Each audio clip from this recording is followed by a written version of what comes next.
Hey guys, Curdhos here again from Hostyle Conditioning. In case you're wondering from the last video, this is the same t-shirt. I'm shooting this video about an hour after I shot the last video we just looked at. Again, it's Friday, January 26th, and it's pretty miserable out there. I got here this morning around 6 a.m. to train my group. A few minutes later, slept in, all icy, a little crazy. And I've been here ever since because it's just dirty and messy out there and I just don't feel like driving around. So I'm taking this opportunity today just to shoot a few videos that I've been wanting to do and I've just been a little too busy to get done. So today's a great day. It's a PD day and a snow day, I think, for a lot of the kids out there. So this is how Hostile spends a PD day, shooting videos for you guys, and I love doing it. So today we'll call it a different video, we'll call it a different day. What I want to talk about is people that are new to Hostile Conditioning, the newbies, the rookies, what to expect, what's going to happen, what to deal with, and so on. A little bit of feedback from some of my new people who love the videos that we're doing. Thanks very much for that. But a couple questions. Hey, can we do a little more specific to the beginner and what's going to go on and stuff like that? So I think that's a great situation, a great piece of feedback from my people. And again, that's why I always say, if you guys have questions or you want to cover a certain topic, shoot me an email. You can always reach me at curdhos@gmail.com. Below the videos, there's a lot of ways to follow us on Facebook and on Twitter. We have an iPhone app and all that cool stuff, so it keeps you all up to date on what we're doing. So please follow, and those of you that are following and watching, thank you very much. I really appreciate it. It means a lot to me, and that's why I want to put even more effort into the video blogs that we do here for you guys. So again, going back to being new to Hostile. So a few things, there are a couple of recommendations. Again, top three, I like to work with, little mini lists. If you look at my workouts, there's always listed and stuff like that. I like working the lists. Three things to start with. The first one being, show up. Get yourself through that door, all right? Present yourself, get yourself here. That'll be sometimes the most challenging part, but once you step inside that door, you're in an atmosphere for training. You're in a group of people, of like-minded individuals, different ages, different genders. Well, there's only 2 genders. Different levels of fitness, but we're all here for the same thing, to push ourselves, have a great workout, burn fat, build muscle, get stronger, get more mobile and agile. That's what we're here for. Okay, that's what Hostile Conditioning is. So just get here. Do what it takes to get here. It's really important. All right? Make this commitment for yourself, because the better you become, healthier, strength, fitness, the better your mind will be, the better you're going to be out there in the world. You're going to be a better person, you're going to be a better mother, father, husband, spouse, better worker, better employee, better consultant, better businessman, better student. Whatever you're into is going to improve as you improve yourself. As you become better, everything around you is going to become better as well. You're preparing yourself for the battle of life. It's a war out there, you against the world, right? So like any good warrior, you have to be fit, strong, and ready for action. And that's, again, talking about the video last time, we talked about change and dealing with change. And variety and stuff like that, and you never know what life's going to throw at you, so be ready, be prepared. All right? Boy Scouts got it right on that point. Be ready, be prepared. So show up, be here. Number 2, you're going to be sore. It's going to be a little tough at first. You're going to be stiff. All right? That's your body telling you you're doing something different. Embrace that. Be happy with that. All right? It's a fact of life. We're here to shock your system. I'm not here to make people pass out. I'm not here to give heart attacks, and I'm not here to make people throw up. That does happen. That's a person that pushes himself a little too much. All right? But I am here to make the body uncomfortable enough that it has to change, and it has to burn fat, and it has to build muscle, and it has to improve its movement, right? That's what's going to make the body have to adapt, and it's the adaptation to that environment that's going to give you the results that you want. All right? So get over the fact that you're going to be stiff and sore. And there's a way to deal with that stiffness and soreness. And you know what it is? It's showing up again. Show up, come in stiff and sore, because what I tell people, 100% of the time when they tell me, oh, I'm too stiff, I know they can make it, get in here and get past the warm-up. If after the warm-up you still feel that way, then sit out. It's good enough. At least you got the warm-up in. And I'll tell you, 100% of the situations where that's arose, and I've told the person to get in here and just get the warm-up in, that listen to come in. You know what happens at the end of the warm-up? They look at me and they go, I can work out now. Because that's what our mobility-based warm-up does, is warms up the body, gets rid of the stiffness, knocks that rust off that old hinge, and gets you ready to go. The blood's flowing, the heart rate's going, the adrenaline's pumping, the body's warmed up, ready for action, right? It's the best way to solve that stiffness is to get in here and warm it up and get through it and stuff. The other thing I talk about a lot, in between your Hostile Conditioning workouts, all right, whether you're on twice a week, 3 times a week, or 5 times a week, Get out there every day for 20 to 30 minutes and walk, all right? I don't want to hear, oh, I walk all day at work. Well, you know what? If walking all day at work was enough, you wouldn't be coming in here because you wouldn't be overweight, you wouldn't be sore, you wouldn't be tired, you wouldn't feel like crap. So it's not enough because your body's used to it. You need to do above and beyond, all right? And when I say walk, I don't mean a boyfriend-girlfriend walk. Oh, honey, look what they did in their front yard. Isn't it beautiful? I mean a purposeful walk. I mean you put a set of headsets on, you put your toque on if it's cold out, you put your boots on if it's wet out, and you just go. Go outside the door, turn right for 10, 15 minutes, turn around and come back home, all right? A walk, all right? I don't want you to run. I don't want you to jog. I don't want you to sprint. I want you to walk. Walk with purpose, all right? If you don't do it outside because it's yucky or messy up, hey, I understand. Get on a treadmill, all right? If you don't have a treadmill, get over to a mall. Yeah, if you try to do it in the morning, you can't get there early enough, go into your lunch hour. There's no excuse not to get the walk in. Well, what about elliptical? The only good workout with an elliptical is when you pick it up and carry it, or put a rope on it and drag it across the parking lot. That's the only good, effective elliptical workout you can be done with an elliptical, all right? Nothing in life mimics the elliptical pattern. That's not a normal pattern. Nothing you're going to do on a day-to-day level is going to require you to suddenly engage into the elliptical motion as you propel yourself forward, all right? So forget that, all right? Walk. We were built to walk, we were built to stand, we were built to crouch. We were not built to sit, and we weren't built to elliptical lies movement, all right?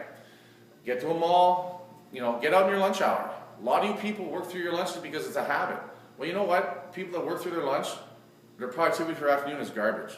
People that get out of the office, get out of work, walk for half an hour, and get back to work, skyrocket their performance and their capabilities of getting things done in the afternoon like there's no tomorrow. Your productivity will rise like there's nothing you've ever seen. And you know what? You're going to get more done in the afternoon. You're going to get as much done in the afternoon as you did in the morning. So you know what? That half an hour in the lunch is more of a benefit to get things done than it is actually trying to use that extra 35 minutes or so to work through it, right? You'll get a lot more done getting out, getting some fresh air. Get out when you can. Get outside when you can. Fresh air, nothing beats fresh air. But when you can't, walk. Do the stairs at work, walk around the lobby if you work in an office building or whatever. Get to a mall, walk around there. If it's a small mall, do more laps, right? Walk. It's really, really important. You'll digest your lunch better. You'll feel better. You'll wake up. Your body and your joints will appreciate, especially if you're stiff and sore. From the workouts, the walking is going to get the blood flowing. Get in there. Bring oxygen and nutrition into the damaged areas. Bring waste materials out. It's going to get your metabolic rate up. You're going to keep burning more calories. You're going to heal better. All right?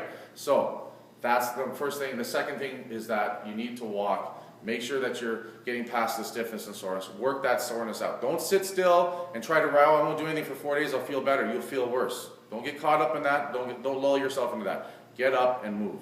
All right? So that's number 2. Number 3.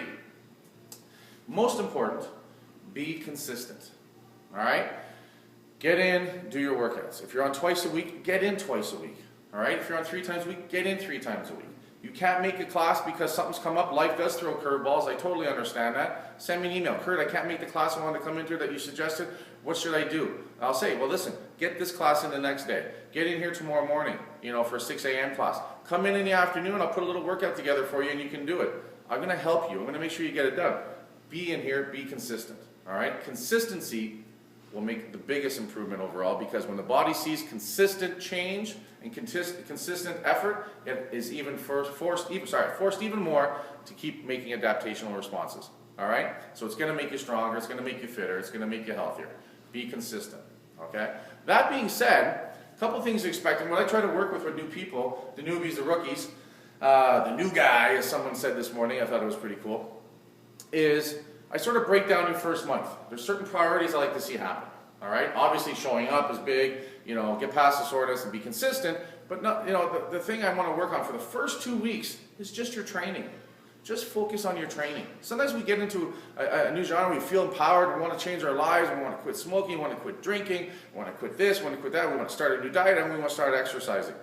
It's overwhelming. Don't do that to yourself because you're going to last 2, maybe 3 days, and then you're going to collapse. It's too much, all right? So we focus on, all I want you to change for the first 2 weeks is start training, be consistent with your training.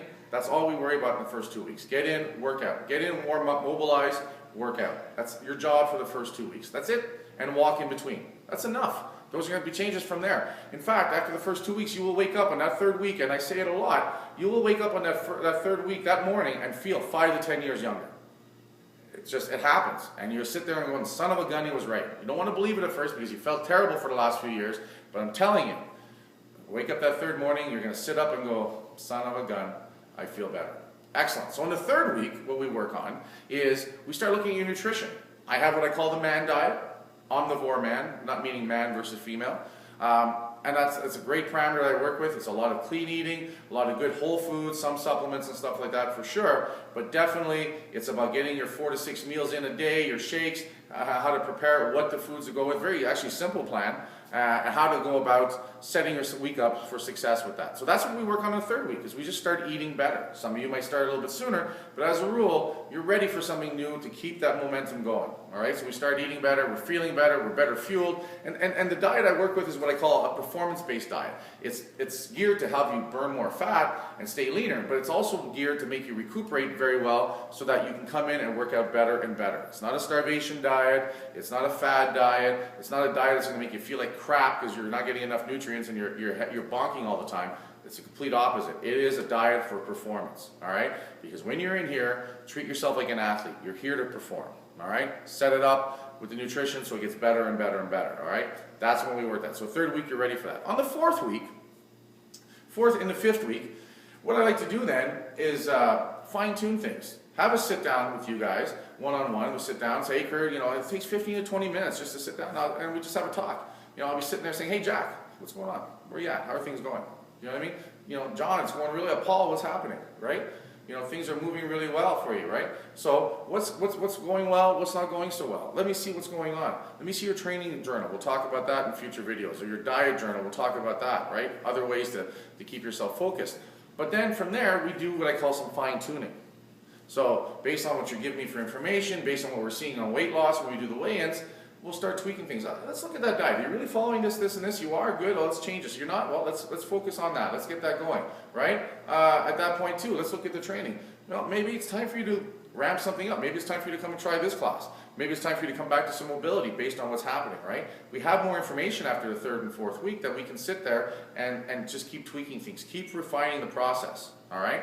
And then on supplementation, there's lots of supplements out there. I really believe in supplements. Usually it's the third to fourth week that I like to sit down and say, okay, based on what's going on, based on what you're telling me, here's a couple key products you can take that's going to make a big difference, and here's why, right? But at that point, you've got 3 to 4 weeks under your belt. You're more cognizant, you understand more about what you're going through, what your body's going through. So we're going to have a better conversation when I'm trying to talk to you about what's the next thing to improve, because you're going to relate to me on a much better level because you've gone through 3 to 4 weeks of the training and the recovery and eating better and what it's doing for you and stuff like that. So we're going to have a much better conversation. It's not information overload. I'm just taking all the good things that are happening and tweaking them for the better, working on the things that are not working as well as you should and focusing on a bit more and just redirecting, just readjusting that course, right? Every ship, every airplane is doing micro adjustments all the time to get from where they leave to their destination.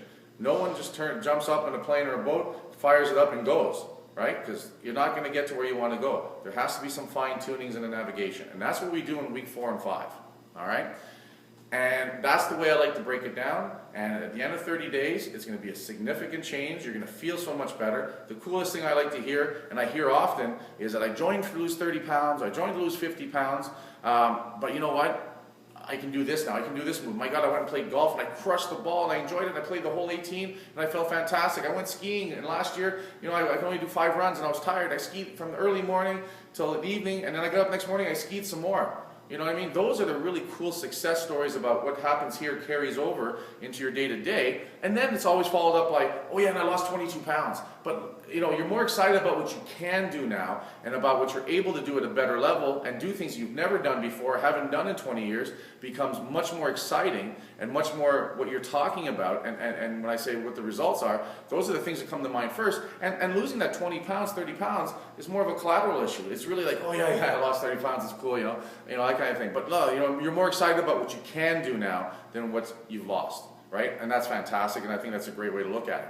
So for the newbies, the rookies, the new guys, and the new girls, show up, get past the stiffness and soreness, do the walking, recover, and be consistent. All right? ABC. All right?